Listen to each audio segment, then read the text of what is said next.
اعوذ باللہ السمیع العلیم من الشیطان الرجیم بسم اللہ الرحمن الرحیم۔ آیت 13 ہے سورۃ یاسین۔ وَضْرِبْ اور بیان کریں آپ لہم ان کے لیے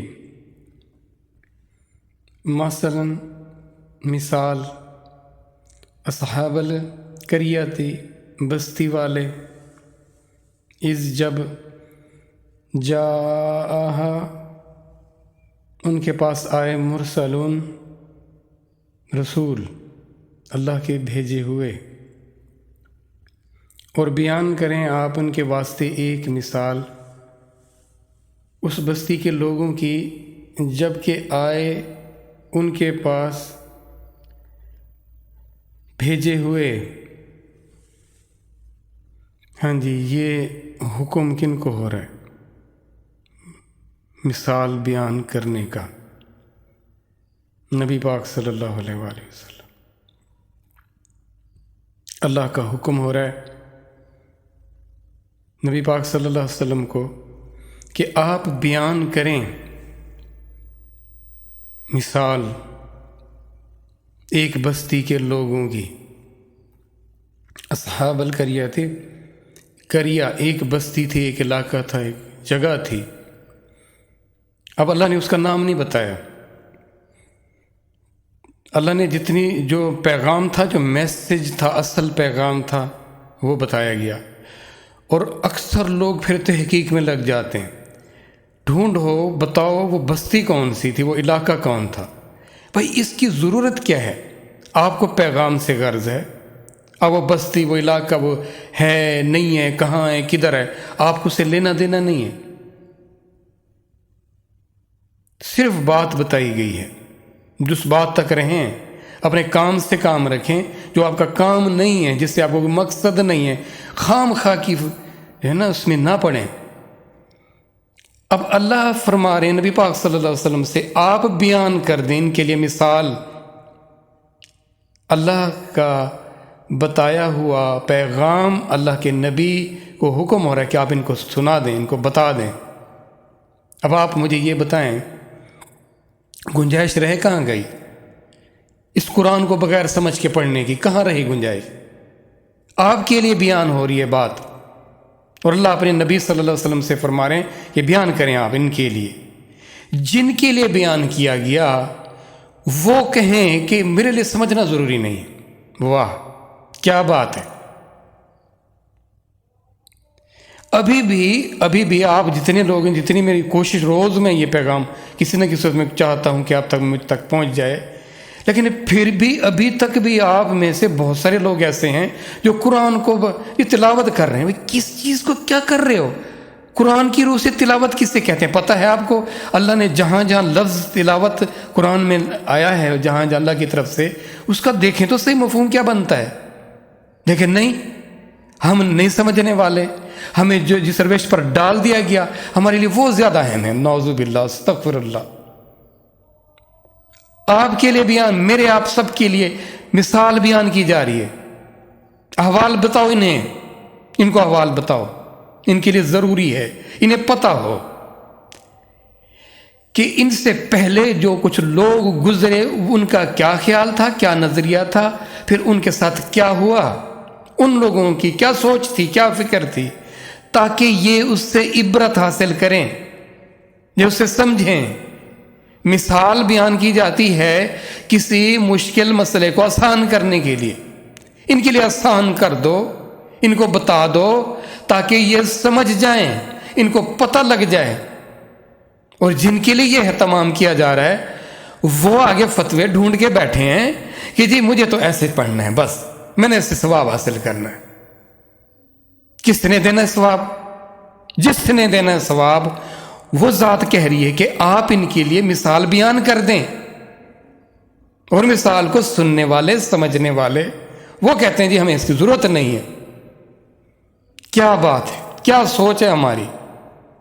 اور جو ہمیں اس طرف لے کے آ رہے ہیں بڑے دوست ہیں ہمارے، وہ بڑے خیر خواہ ہیں ہمارے، وہ کہتے ہیں استغفر اللہ، اب کوئی گنجائش رہتی نہیں ہے، نہیں رہتی گنجائش کہ میرے لیے کیا مثال آئی ہے، میرے لیے پیغام کیا آ رہا ہے؟ کوئی طلب، کوئی فکر ہے اس قرآن کو کھولتے وقت؟ ذہن میں کیا ہوتا ہے؟ جو فیڈنگ ہو چکی نا، اس سے ہم نے پیچھے نہیں ہٹنا، بس ثواب کی نیت سے آئے ہیں، ثواب کے بوریاں بھریں گے اور چلے جائیں گے یہاں سے۔ جیسے دینا ثواب، پتہ نہیں کس نے دینا ہے، مجھے تو اس کی سمجھ نہیں آ رہی۔ ہم یہ بتا کس سے امید لگا کے بیٹھے ہیں؟ یہ دینا کس نے ثواب؟ جس ذات نے ثواب دینا ہے وہ ذات آپ سے کیا، آپ کو کیا حکم دے رہی ہے؟ اللہ اپنے نبی کو کس کے لیے حکم دے رہی ہے؟ ہمیں اس کی پرواہ نہیں ہے، ہم لگے ہوئے ہیں اپنی اس روش پر چلے ہوئے ہیں۔ اب اتنا تو دلچسپی ہو نا کہ ان بستی والوں نے کیا کیا تھا، ان کی سوچ کیسی تھی، وہ کیا کہتے تھے، پھر ان کے ساتھ کیا ہوا۔ دیکھیں نا، بعض دفعہ کوئی کہانی، کوئی قصہ، کوئی احوال، کوئی واقعہ بتایا جاتا ہے، بتانے والا ظاہر اپنے تعلق والوں کو بتائے گا، جس سے تعلق ہوگا نا۔ اجنبیوں کو تو جا کے قصے کہانیاں نہیں بتائی جاتی نا، جس سے تعلق ہو اس کو بتایا جاتا ہے۔ کیا تمہیں پتہ ہے ایسا واقعہ ہو گیا ہے؟ اچھا، آگے جس کو وہ سنا رہا ہے وہ دوسری طرف منہ کر لے، اس کی سنی انسنی کر دے، کیا سنائے گا اس کو؟ لیکن ہم اس کی تکریم کرتے ہیں، یہ مجھ سے مخاطب ہوا ہے، اب وہ یہ کیا کہے گا، میں نے اس کی بات غور سے نہیں سنی، چلو اس کی سن لیتے ہیں۔ پھر ہم اس میں اپنا لقمے بھی دیتے ہیں، اچھا پھر کیا ہوا، کیا اس کے ساتھ کچھ تاکہ اس کو پتہ لگے کہ ہم اس کی بات میں دلچسپی لے رہے ہیں، ہم اس کے واقعے کو سن رہے ہیں۔ پھر خوشی کا واقعہ ہو تو ہم خوشی کا اظہار کرتے ہیں، دکھ کا واقعہ ہو تو ہم افسوس کا اظہار کرتے ہیں۔ یہ اس بتانے والے کی اتنی تو تکریم ہم ضرور کرتے ہیں۔ یہاں بتانے والے کون ہیں؟ اچھا، وہ جو بتا رہا ہے اس کا کوئی اپنا ذاتی مقصد ہو سکتا ہے، یہاں پہ سراسر فائدہ اور ساری کی ساری منفعت جڑی ہوئی ہے آپ سے، اس کا بتانے والوں سے کوئی ایسی بات نہیں ہے جو کہ دنیا کے عام قصے کہانیاں احوال بتانے والے بتاتے ہیں ہمیں، پھر بھی ہم ان جتنا پروٹوکول نہیں دیتے، ان جتنی توجہ اور دھیان نہیں دیتے۔ وجہ کیا ہے؟ وجہ یہ ہے کہ ہم اصل میں آگاہی نہیں ہے کہ کون کس کو کیا بتا رہا ہے۔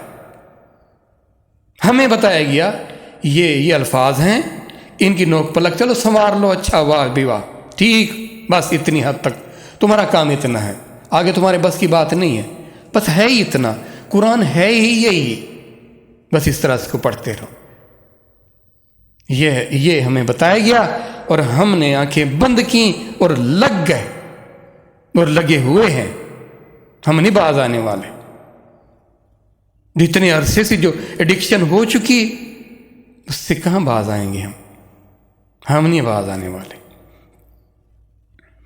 تو اب یہ بات جو اتنی بتائی گئی ہے، نیکسٹ ہمیں آپ کتنے دلچسپی ہو کہ میرے اللہ نے میرے لیے کن لوگوں کا حوال بتایا۔ اب وہ لوگ جو کرنے والے کام کرتے تھے وہ میں نے کرنے ہیں، جو کرنے والے کام نہیں کرتے تھے، جن سے اللہ راضی نہیں ہے، میں نے وہ کام ہرگز نہیں کرنے، تاکہ جو بتانے کا مقصد تھا وہ پورا ہو جائے اور میں سدھر جاؤں، میں ٹھیک ہو جاؤں، اور میرے چاہنے والے، میرے ارد گرد رہنے والے بھی ٹھیک ہو جائیں۔ اگر ان تک پیغام نہیں پہنچ رہا تو میرا فرض بنتا ہے، فرض اول ہے کہ میں یہ ان تک بھی پیغام پہنچاؤں، انہیں بھی خبردار کر دوں۔ یہ ذہن اس کے ساتھ قرآن کے قریب ہوا کریں، اس سوچ کے ساتھ کہ اس میں جو مجھے ملے گا میں نے اس پر بھی عمل کرنا ہے، اور جہاں تک مجھ تک بات پہنچ سکے گی میں سب تک پہنچاؤں گا بات، بلکہ امت کے ایک ایک فرد تک بات پہنچانے کا اصل میں آپ کے اندر وہ درد ہونا چاہیے، وہ فکر ہونی چاہیے، تو بنے گی بات، تبھی ہم خسارے سے باہر آ پائیں گے، ورنہ ہم خسارے کا شکار ہی رہیں گے۔ یاد رکھیے گا۔